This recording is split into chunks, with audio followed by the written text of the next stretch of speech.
कर्म, विनाश और आत्मा की चेतना। जब विनाश का समय आता है तो भगवान स्वयं बुद्धि हर लेते हैं।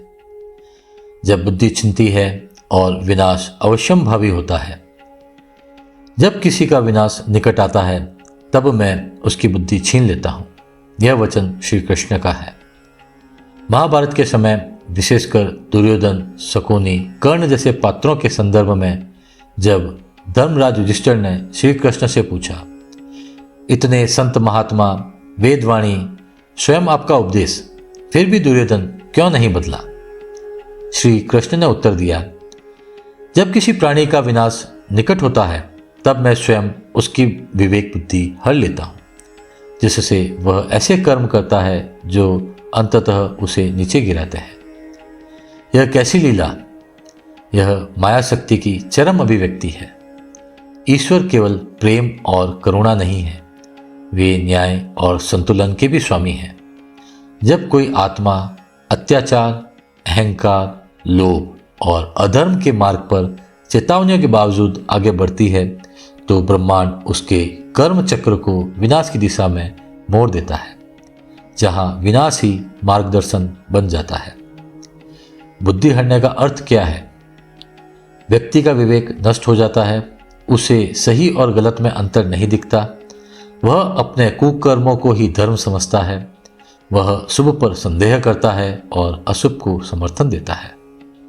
उदाहरण, कर्ण जानते थे कि द्रौपदी का अपमान अधर्म है, फिर भी उन्होंने मौन समर्थन किया। रावण जानता था कि सीता हरण अनुचित है, फिर भी शक्ति प्रदर्शन समझा। और कंस जानता था कि श्री कृष्ण ईश्वर हैं, पर उसका भय और अहंकार उसे अंधा बना गया। अब प्रश्न उठता है, अगर भगवान स्वयं बुद्धि हर लें तो मनुष्य कैसे बचे? बुद्धि हरण से कैसे बचे? प्रथम उपाय, अहंकार का त्याग करें। भगवान बुद्धि केवल उन्हीं की हरते हैं जिनका अहंकार गगनचुंबी होता है। यदि हम स्वयं को ईश्वर से बड़ा मानने लगे तो विनाश निश्चित होता है। विनम्रता ही रक्षा है, विनम्रता ही आत्मा की ढाल है। अहंकार जितना बढ़ेगा, बुद्धि उतनी ही डगमगाएगी। दूसरा उपाय, सद्गुरु और संतों की शरण में जाएं। जब हम किसी सच्चे मार्गदर्शक के चरणों में रहते हैं तो वे चेतावनी देते रहते हैं। गुरु ही ईश्वर के पहले रूप हैं जो बुद्धि को विनाश की ओर जाने से रोक सकते हैं। गुरु न मिले तो शास्त्रों की शरण लो, पर अकेले मत चलो। तीसरा उपाय, नित्य आत्मचिंतन और मन की समीक्षा करें। हर दिन स्वयं से पूछिए, क्या मैं सही दिशा में जा रहा हूँ? क्या मेरा कर्म किसी को दुख पहुंचा रहा है? क्या मेरी भावना शुद्ध है? और चौथा उपाय, प्रार्थना करें, विनती नहीं, विनम्रता से। हे प्रभु, मुझे सन्मार्ग पर चलने की शक्ति दो, मेरे अंदर का अहंकार मुझसे दूर करो, मुझे मेरी ही अहंता से बचाओ। यह प्रार्थना बुद्धि हरण से बचाने वाली ढाल बन जाती है। एक सच्ची कथा, भक्त नामदेव की कथा। नामदेव जी को अहंकार हुआ, मैं सबसे श्रेष्ठ हूं। भगवान ने एक वृद्ध साधु के रूप में आकर कहा, तुम्हारा भजन मुझे अच्छा नहीं लगता। तो नामदेव क्रोधित हुए, लेकिन जब संतों ने समझाया वे फूट फूट कर रो पड़े। विनम्रता से उन्होंने क्षमा मांगी और उसी क्षण उन्हें भगवान के दर्शन हुए। इस कथा से संदेश मिलता है कि विनाश से पहले बुद्धि छिनती है, पर विनम्रता से बुद्धि लौटाई भी जा सकती है। भगवान स्वयं लीला करते हैं, पर मनुष्य की विनम्रता ही उसकी सबसे बड़ी रक्षा है। अगर आप आत्मनिरीक्षण, गुरु की शरण और प्रार्थना में दृढ़ हैं तो कोई भी माया, कोई भी विनाशकारी चक्र आपको नहीं गिरा सकता। कर्म करो, पर सजग होकर ध्यान रखो कब तुम्हारी बुद्धि विचलित हो रही है, और जहां अंधकार दिखे वहीं से प्रकाश मांगो। जब विनाश का समय आता है तो बुद्धि भ्रष्ट होती है, पर जब प्रकाश की चाहत हो तो प्रभु बुद्धि भी लौटा देते हैं। अब प्रश्न उठता है कि किसी को सुधारा या बिगाड़ा जा सकता है क्या?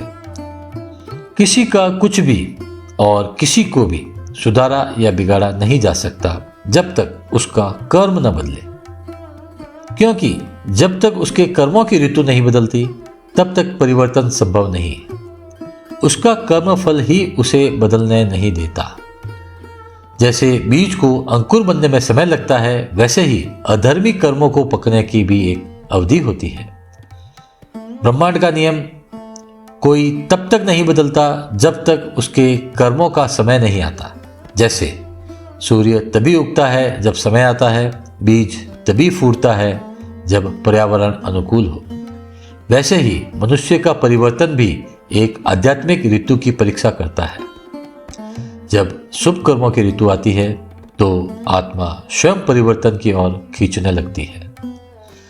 तब उसे जोर से कहने की जरूरत नहीं होती, तब न उपदेश जरूरी होता है न दबाव। वह स्वयं अपनी अंतरात्मा से टकराता है और रोशनी की ओर मुड़ जाता है। तो क्या सुधारने का प्रयास व्यर्थ है? नहीं, आपका प्रयास भी एक पवित्र कर्म है। आपके वचन, आपके प्रेम, आपकी सेवा आपके भाग्य में शुभ बीज बो सकते हैं। पर याद रखिए, फल तभी फूटेगा जब उस आत्मा की भूमि तैयार होगी। एक प्रेरक कथा। एक माँ अपने बेटे को रोज गीता पढ़ने को कहती थी। बेटा उपवास करता, अनदेखा करता, कभी कभी गुस्सा भी हो जाता। माँ चुपचाप हर दिन उसके तकिए के नीचे गीता रख देती। वर्षों बाद एक रात वह बेटा बहुत टूट गया। हाथ में शराब का गिलास था, आंखों में आंसू। तभी अचानक उसकी नजर तकिए के नीचे की गीता पर पड़ी। उसने पहली बार खोलकर एक श्लोक पढ़ा, न ही कल्याण कृत कश्चिद दुर्गतिम तात गच्छति। जो पुण्य करता है उसका कभी नाश नहीं होता। उस रात उसने शराब छोड़ दी, जीवन बदल गया। क्यों? क्योंकि अब उसके अच्छे कर्मों की ऋतु आ चुकी थी। अब आत्मा तैयार थी। माँ के वर्षों के बीज अब फूटने को तैयार थे। आप किसी को नहीं बदल सकते, पर आप उसे प्रेम, धैर्य और प्रार्थना से उस पल के लिए तैयार कर सकते हैं जब उसकी आत्मा स्वयं बदलाव के लिए पुकार उठे। जो नहीं बदले उन्हें मत दोष दो, शायद वे अभी अपने कर्मों के भंवर में हैं। जब शुभ कर्मों का समय आएगा वे स्वयं ही प्रकाश की ओर मुड़ जाएंगे। रिश्ते, परिस्थिति और कर्म, क्या हम कुछ बदल सकते हैं? हम अक्सर सोचते हैं, क्यों हमारे जीवन में ये लोग आए? क्यों कुछ रिश्ते इतने मधुर हैं और कुछ इतने कठिन? क्यों कोई हमें ठेस पहुंचाता है और कोई बिना कारण मदद करता है? इसका उत्तर है पूर्व जन्म के कर्म संबंध। हर रिश्ता, माता पिता, संतान, मित्र या शत्रु पूर्व जन्मों के कर्म संबंधों से जुड़ा होता है। वह केवल इस जन्म का नहीं होता। हमारी आत्मा ने अनगिनत जन्म लिए हैं और हर जन्म में हमने कुछ न कुछ ऋण, स्नेह, अपमान या सहायता के बंधन बांधे हैं। वही आत्माएं रिश्तेदार, मित्र या जीवन साथी बनकर इस जीवन में पुनः आती है। रिश्ते संयोग नहीं, कर्म ऋण का पुनर्भोग है। जो कष्ट देता है शायद पिछले जन्म में आपने उसे दिया हो। जो प्रेम करता है शायद आपने उसे संबल दिया हो। अब प्रश्न, परिस्थिति क्यों नहीं बदलती और साधना भी नहीं होती? यह भी कर्म की स्थिति का प्रभाव है। आपकी वर्तमान परिस्थिति आपके ही कर्मों से बनी हुई है। कोई बाहर से आकर उसे नहीं बदल सकता। कभी कभी व्यक्ति चाहकर भी भगवान का नाम नहीं ले पाता। साधना से मन हटता है, क्योंकि जब पुराने अशुभ कर्मों की छाया भारी होती है तो मन, इंद्रियां और बुद्धि सब नीचे की ओर खींचती है। ईश्वर का नाम लेना भी एक शुभ कर्म है, और जब आत्मा पर पुराने अशुभ कर्मों की परछाई होती है तो व्यक्ति चाहकर भी साधना नहीं कर पाता। लेकिन जो पाप से दूर होता है वह साधना की ओर खींचता है, और जो साधना से दूर होता है वह फिर से पाप के भंवर में फंस जाता है। तो समाधान क्या है?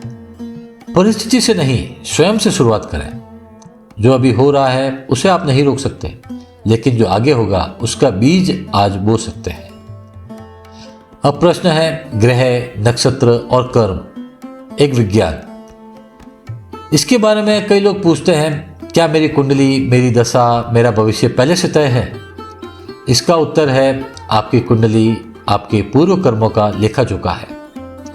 ग्रह दशाएं आपके कर्मों के फल की सूचना है, वे निर्माता नहीं है।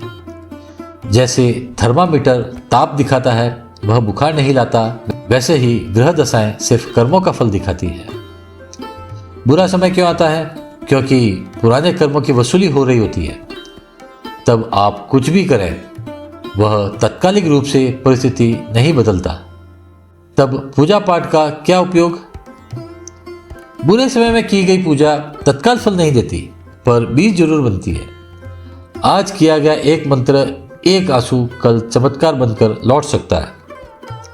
जो साधना आज असर नहीं दिखा रही, वही कल चमत्कार बनेगी। इसलिए कभी मत रुकिए, कभी ये मत सोचिए क्या फायदा। आपका हर शुभ कर्म एक अदृश्य खाता है, और जब आत्मा की धूल हटेगी तब वह फल चमकेगा। आप कुछ समय तक परिस्थिति नहीं बदल सकते, पर स्वयं को साध सकते हैं। जब आत्मा साधित होती है, ब्रह्मांड मार्ग खोलता है। रिश्ते बदलते नहीं, कर्म ऋण चुकता होता है। परिस्थिति बदलती नहीं जब तक उसका समय नहीं आता। ग्रह आपकी दशा बताते हैं, पर कर्म ही आपकी दिशा बदलते हैं। बुरा समय आपकी परीक्षा नहीं, आपके कर्मों की संतुलित पुनरावृत्ति है। इस समय में आप जो साधना करेंगे, वह आपके भविष्य की सबसे बड़ी रक्षा होगी। जप करते रहो, सेवा करते रहो, क्योंकि आज की एक छोटी सी भक्ति कल की सबसे बड़ी कृपा बन सकती है। जब ईश्वर को भी अपने कर्मों का फल भुगतना पड़ा था, श्री राम मर्यादा पुरुषोत्तम परंतु कर्म के ऋणी भी। श्री राम, जिन्हें हम भगवान का अवतार मानते हैं, जिनकी मर्यादा, त्याग और आदर्शों की गाथा सदियों से गाई जाती है, लेकिन क्या आप जानते हैं कि उन्हें भी अपने पूर्व कर्मों के कारण अपनी पत्नी से वियोग, वनवास और असहनीय पीड़ा से गुजरना पड़ा। एक बार भगवान विष्णु ने श्राप के रूप में एक कर्म बंधन स्वीकार किया। वह कथा कुछ यूं है।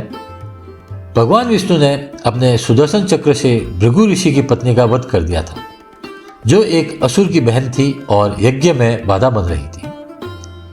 भृगु ऋषि ने क्रोध में आकर उन्हें श्राप दिया, हे विष्णु, तुमने मेरी पत्नी का वध किया है, इसलिए तुम्हें धरती पर जन्म लेना होगा और अपनी पत्नी के वियोग की पीड़ा झेलनी होगी। श्राप ही राम अवतार का कारण बना। यही कारण है कि श्री राम को 14 वर्षों का वनवास, पत्नी वियोग और राज्य की चिंता से भरा जीवन व्यतीत करना पड़ा। प्रेम करने वाले ईश्वर ने प्रेम को खो दिया, क्योंकि कर्मों का लेखा जोखा अटल है। यह कथा सिखाती है कि ईश्वर जब मानव रूप में आते हैं, तो वे अपने नियमों को तोड़ते नहीं बल्कि निभाते हैं, और इसी से सनातन धर्म की न्याय व्यवस्था और अधिक दिव्य हो जाती है। अब रावण शिव भक्त, विद्वान, शक्तिशाली पर अधर्मी। रावण सिर्फ एक राक्षस नहीं था, वह एक महाज्ञानी, तपस्वी और शिव भक्त भी था। उसने शिव तांडव स्तोत्र जैसे दिव्य स्तोत्र की रचना की। वह शिवजी से सीधा संवाद करता था। उसने नवग्रहों को बंदी बना लिया था। उसके राज्य लंका में कोई निर्धन नहीं था। सोने की लंका का निर्माण किया था। फिर भी उसका अंत इतना भीषण क्यों हुआ? इसका उत्तर है अहंकार और अधर्म के कर्मफल ने उसे घेर लिया। उसने अपनी बहन शूर्पणखा का अपमान सहन नहीं किया और बदले की आग में सीता का हरण किया। उसने बार बार समझाने पर भी विवेक को त्याग दिया। वह जानता था कि श्री राम कोई साधारण मानव नहीं है, फिर भी युद्ध के लिए आगे बढ़ा। याद रखें, ज्ञान और भक्ति पर्याप्त नहीं यदि वह विनम्रता और धर्म से जुड़ी न हो। रावण को उसका ज्ञान नहीं बचा सका, उसकी भक्ति नहीं बचा सकी, उसकी शक्ति नहीं बची, क्योंकि उसका कर्म बंधित था। उसका पतन केवल उसका नहीं था, उसके कर्मों ने केवल रावण को नहीं बल्कि पूरे राक्षस वंश को समाप्त कर दिया। मेघनाद, कुंभकर्ण जैसे पराक्रमी भी नष्ट हुए। पूरी लंका जलकर राख हुई। पूरा राक्षस वंश नष्ट हुआ। एक युग की समाप्ति हुई, क्योंकि एक आत्मा ने अहंकार के कारण धर्म का तिरस्कार किया। एक आत्मा के अहंकार ने एक युग का अंत कर दिया। कर्म के न्याय से कोई नहीं बचता, न देवता न दैत्य। भगवान राम भी पत्नी से वियोग झेलते हैं क्योंकि कर्म का लेखा जोखा निष्पक्ष है। रावण जैसा विद्वान भी नष्ट होता है क्योंकि उसका धर्मभ्रष्ट कर्म उसे डुबो देता है। अंतिम संदेश, भगवान भी अपने कर्म निभाते हैं तो हम क्यों बचेंगे। हर आत्मा को अपने कर्मों का फल भोगना होता है, चाहे वह दिव्य ही क्यों ना हो। अतः सजग हो जाइए, अपने छोटे छोटे कर्मों में भी धर्म, दया और विनम्रता को स्थान दीजिए, क्योंकि यही वह बीज है जो किसी दिन आपका भाग्य और अंततः मुक्ति का वृक्ष भी बन सकते हैं। जय श्री राम। हर हर महादेव। हरे कृष्ण हरे कृष्ण हरे कृष्ण।